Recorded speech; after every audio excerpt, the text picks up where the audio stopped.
As we work our way through this workshop, I'm going to draw on a lot of different types of evidence.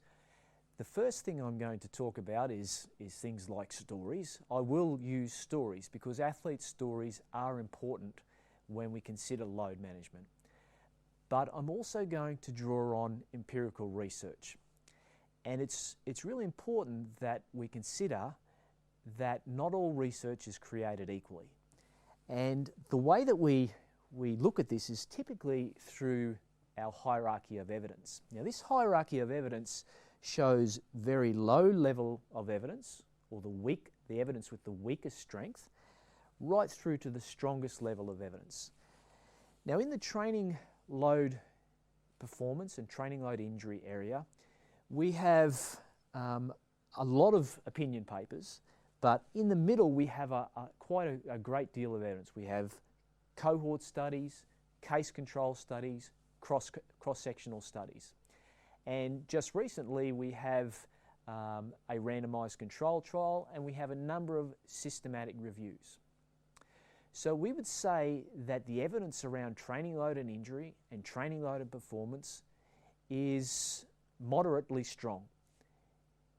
It is growing all the time, and this is the second thing to keep in mind, that research will continue to evolve. Research doesn't sit still, so that what we know today will probably change tomorrow, just simply due to the evolution of research. Now, it's important that whenever a new research study comes out, that firstly we consider the strength of that evidence. Where does it sit in this hierarchy of evidence? Is it high on the hierarchy, or is it just another opinion piece?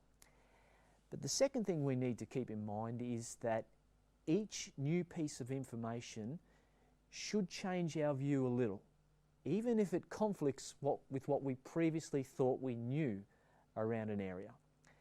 If we change our mind when we have new information, that's a sign of intelligence.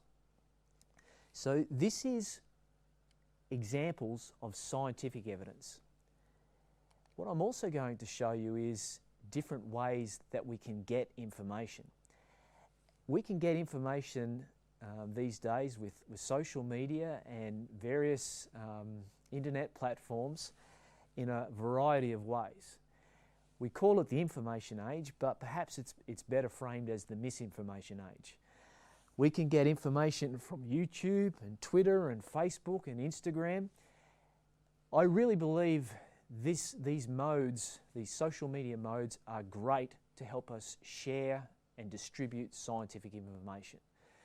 But I don't believe it's the place to create scientific information.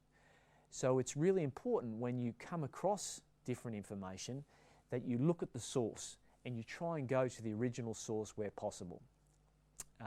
I don't know any researcher who doesn't want their papers to be read. If you want any of my papers that we discuss throughout this course, feel free to email me and I'll send you whatever paper you like. In fact, I'll even send you papers you don't want to read.